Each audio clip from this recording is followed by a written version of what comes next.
It's a fantastic presentation that Ziad. And right now we're going to continue with our next speaker. We have a topic that might not be as sexy as Facebook. We're going to talk about the law, which is an extremely important topic, particularly that I have the impression that most entrepreneurs, they don't pay attention to it until it's a little bit too late. So today we're going to have let me introduce you to Sophie Goosens. She is a senior attorney at law at August and Debussy. This is a leading French business law firm. Give it up, you can clap your hands for Ms. Sophie. First of all, welcome to Beirut. Thank you. Is it your first time here? It's my first time here and I'm very excited to be in Beirut for the first time. Awesome. Can't wait to go visit tomorrow. Yes. It's a beautiful place. You're gonna fall in love with it. Well, first, could you briefly introduce yourself and tell us who you are and what you do? Yeah, sure. So as you said, I'm a lawyer. I'm a digital media lawyer, and I'm based in Paris, but also in London, and I travel to Brussels a lot. So digital media law, that means basically that I deal with anything to do with content. So it can be music, it can be film, it can be advertising, it can be images in a digital media landscape. Digital media expert. Yeah. As a digital media expert, there's a lot of things going on. You're literally at the crossroads between content, technology, commercial interest, public policy. What do you think, from the point of view of regulation, it's the future of media? The future of media. Big question. So yeah, I don't have a crystal ball, but what I think is interested at the moment is to look at what's happening at the political level, be it in. Before I dig into the topic, I should just start to explain that my area of competence is Europe. So everything I'm going to tell you about is to do with Europe. I travel to Brussels very often because I also happen to be a European law expert. And at the moment, there is a very interesting movement that has been started in Europe by the European Commission to try to reform copyright in Europe. And this is obviously going to affect massively all the media industry, so the film industry, the book industry, the music industry, and all the startups that are working in those industries as well. So what's happening at the moment is that we see a political will to start changing copyright. Maybe we should start by explaining that the European laws that are applying to the internet and to copyright, so copyright in a digital environment, they date back from the year 2000 and 2001.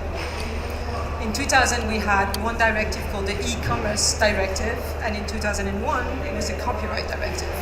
And basically since then, not much has changed. And all the internet companies that are in the business of content, they all are playing by those rules. And maybe in a nutshell, so copyright, I think everybody's pretty familiar with what that does. Maybe good to point out that the copyright directive, sadly, didn't manage to harmonize copyright in Europe. So what we have at the moment is we have 28 member states and we have 28 different copyrights.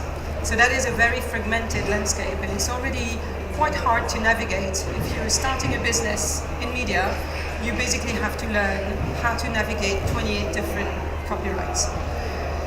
On the other side, you have the e-commerce directive, and the one thing that is worth remembering about that is what is called safe harbor. So safe harbor is actually an expression that we have borrowed from the US because there's the same mechanism in the US. And what does it mean? It means that companies operating online who are merely passive, such as hosts or companies that are doing technical services, are not liable for the infringements to copyright that are taking place on their services. Let's take an example. If you look at Facebook, for example, if you post something on Facebook that is infringing upon the copyright of someone, Facebook is not liable. but they can become liable if they are notified and if they have actual knowledge of that infringement happening on their service. This is why on all those Facebook, Twitter, YouTube, you have a takedown procedure and you have a notice procedure where you can notify the service that something illegal is happening. And once they are notified, they have to promptly remove the infringing material. Otherwise, they will become liable. But if they are not notified, they are not liable. So that is the structure upon which the digital media landscape has been built. And what it did is basically, because of this absence of liability of the content of the platforms, if we look at the hosts, there's been a growing feeling amongst the content owner community that the tech businesses were building their business on the back of content. And there was that resentment from the content and the media and the rights holders community that all those platforms were using content without paying them and without delivering back the value of that content. And that has obviously triggered a reaction at the political level, especially now that we see how much those industries have grown and how they are becoming absolutely impossible to escape. And when we see that the consumption of media, of films, of music is now increasingly becoming a 100% digital experience, and everything else is slowly but surely disappearing, obviously it will trigger some attention. There's a lot of attention at the moment from the political stage and from politics in Europe. What is so interesting, as you mentioned, is very fragmented and also probably outdated. The fact that it's going back to 2000. I mean, a lot has changed, especially when we're talking about digital media. Well, if you say outdated, basically content owners think it is outdated because they think, and what they say is that this absence of liability that they believe is the main culprit was not conceived with Facebook in mind, with YouTube in mind. In 2000, the biggest internet company was AOL and Amazon and Yahoo. So they were not. Facebook was not even there when the directive was written. But on the other hand, what's happening now is really interesting because we see a will to change that framework, but really how is the big question.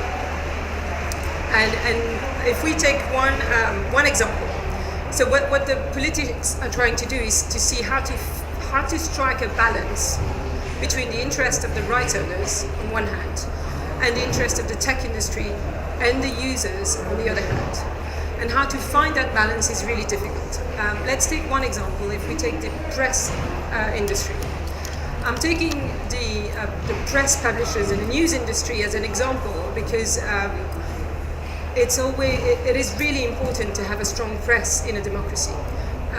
The press has always been called the fourth pillar of democracy in Europe, and so it's important to have a strong news industry. I don't think that a lot of people are feeling sorry for the music industry or for the film industry when they are losing revenues. I think feeling sorry for the press industry is probably easier because we all know the essential role that they play in democracies. So right now they're losing a lot of their revenue to the web. And the one thing that's happening in the news industry is news aggregation. When you see the Google News, the Apple News now, that news aggregation where you have a snippet, you have the picture, and you have the half the article, sometimes even the whole article that you can find on those search engines or aggregators. What it does is that you will no longer visit the home website of that news publisher. At least that's what the news industry is claiming that it does. And if you do not visit that website, you're depriving them of advertising revenue. And advertising revenue is basically the only revenue at the moment that the press industry is relying upon, since no one is paying for their news anymore. So if on top of not paying for your newspaper, you don't even visit the website, you're depriving this industry of their advertising money, and basically they are struggling. So what has been attempted by governments in the recent years, first, I think the first one to attempt something was Germany. And Germany decided to add a new layer of protection. So basically to add a new layer of copyright to force search engines and aggregators to have to pay a right to every news publisher that they were aggregating. The right that they created was waivable. And what happened is that a lot of those news publishers in Germany waived it because they realized that it was much better for them to be searchable rather than not. And obviously the search engines, they didn't want to pay. So they were like, well, if we have to pay to index your news, then we won't index you, full stop. So already, that was in 2013 when Germany tried this, it was a failure because it didn't produce the result, which was to bring more money into this industry. What it did is that it encouraged search engines to de-index news. But anyhow, it didn't stop Spain to copy the exact same mechanism and to introduce that exact same thing in their law. But they decided that they're going to be even tougher, and they didn't make the right waivable. So it was unwaivable. Basically, you couldn't renounce the right to get paid for the indexing of your news. What happened? Google News closed in Spain. They said, we're sorry, but no, we're not going to pay you to index your news. Okay, another failure. And what's happening now is that we have seen just recently, a few months ago, the European Commission has revealed and released its plan for the digital single market. So this is a new directive which is going to be applicable, obviously, across the 28 member states.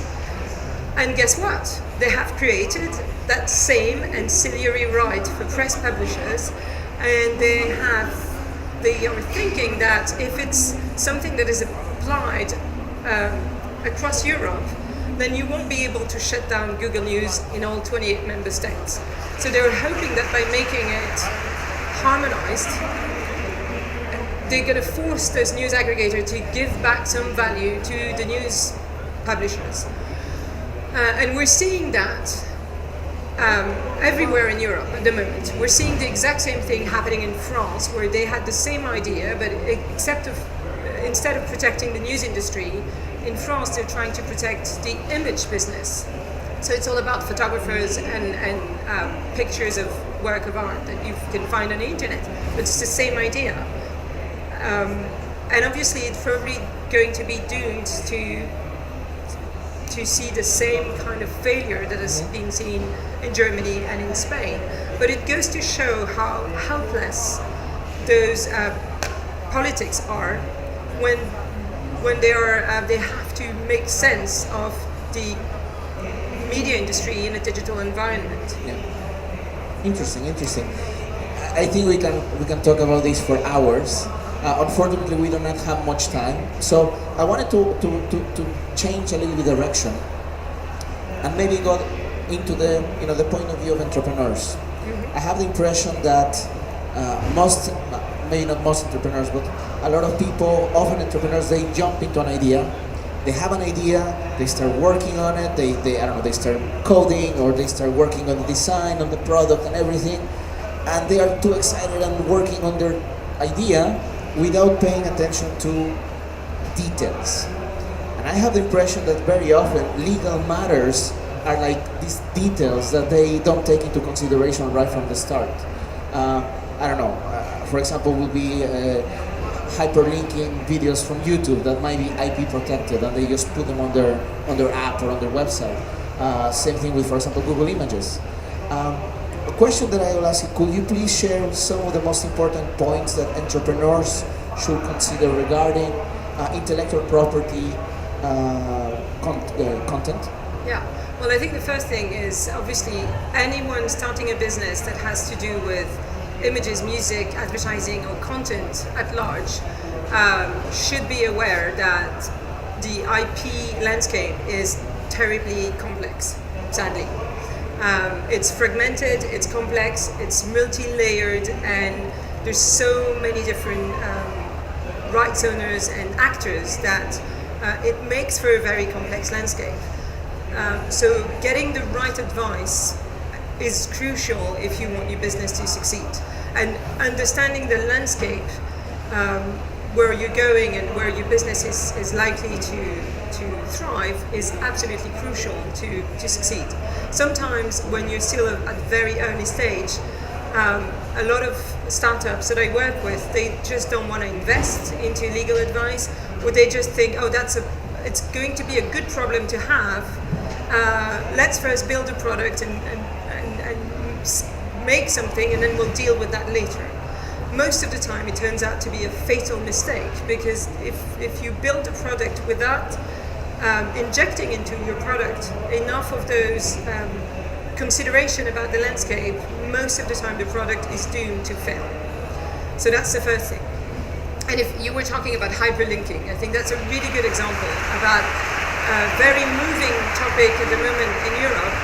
It's something that you can take advantage of if you're smart enough. If you're an entrepreneur and you want to take advantage of that, having the right legal advice can actually be a real positive, a real plus.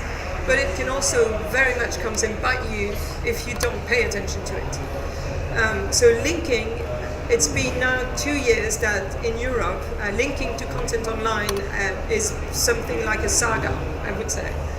It started in 2014 with one decision of the European Court of Justice, and the question was, can we link to a copyright protected content, and do you need to have the permission of the rights owners to do that? The court said no, you don't need the permission of the rights holders if the content sits on the internet with the permission of the rights holders in the first place.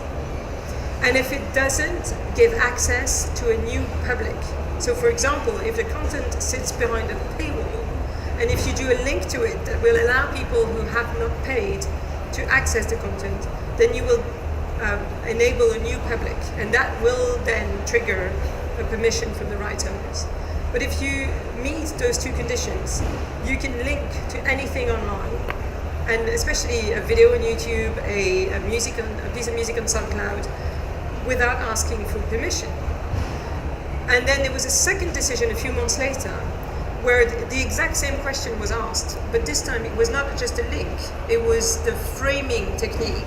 So it was basically an embedded video from YouTube. So instead of having to click on the link and go back on the page, you can watch the video from the page where you're at. You don't need to go back. So the same question was asked to see if there was any difference between the framing technique and a hyperlink, and the court said no difference at all. A link is a link. But what that did is it was a catastrophe for everyone in the content business, because basically what it does is it will commoditize content. It's the context and the experience that matters now. The content doesn't count anymore. So if you can link to it and if you can find your content anywhere on the internet, on a very beautiful web page of another, sometimes of one of your competitor, how can you monetize your content if you're a rights owner? You can't say. So this was really a catastrophe for the content industry, and this is when they really started to lobby not only Brussels but also all the governments in Europe in order to change this. And so 2 years passed, and there was a third decision of the European Court of Justice just a few months ago, not even last month, in September. And what happened was really interesting, because it goes to show again how they're struggling with all those concepts. And they introduced something that is a groundbreaking news in European law that has never been used in this sense, which is they confirmed the two decisions, but they added something which was the financial gain or the pursuing of a financial gain when you're linking. So basically now, if you are linking to a content in a commercial way, which is if your website is a business, you will have a duty to check whether this content was sitting on the internet with the permission of the rights holders. And there's a presumption that has been created that if you do this for with a commercial interest, you should check. And this is really something completely new. I'm sure that a lot of legal lawyers all over the continent especially are going to jump at this, or they have jumped at this, because we've never seen a criteria like that introduced in copyright law. So the message of the day, guys, you need to do your homework. You cannot just say, I didn't know or I didn't check. Yeah. If you are starting your company, if you are running your company, investing in good legal advice is crucial. You cannot later say, well, we just didn't know, right? I think that's exactly the sense of this new decision. So they're trying to make sure that users, so basically what they're trying to do is to allow users, and you and me, to continue to link, to continue to have all those links on our Facebook pages, on our Twitter accounts, and make sure that we as users that are acting outside of the commercial sphere, that we're protected and that no one can come after us for breaching copyright. But at the same time, they want to have that, remove that when you're acting in a professional capacity. So any business who is linking to content will now have an increased responsibility to check that the content they're linking to is legal. And otherwise they can risk being sued by the rights owners. Fascinating stuff. Unfortunately, we're running out of time. Really? But I wanted to ask if maybe there is some question in the audience before we go. No? It's free. You have free advice from one of the top lawyers in Europe, so you can have the opportunity today. No, well, maybe if you find you're gonna be around. Yeah, I'll be around the whole day. Sophie's gonna be here all day, so if you guys have any questions, I know you're shy. You're shy, I know. If you guys have any questions, you can approach Sophie and ask her. And well, first of all, thank you so much. It was a pleasure having you here. Thank you. You can please give a big round of applause. And thank you guys. Thank you very much for being here. I'll invite you later today. We're going to continue our panel, our discussions here at the ecosystem stage. At 12:30, Stefan Ganchev is going to be moderating the support institutions in Lebanon panel. So I kindly invite you to come and join us at 12:30. It's going to be a very interesting panel, very relevant for you today. So have a great day. Thank you very much, and see you at 12:30. Bye.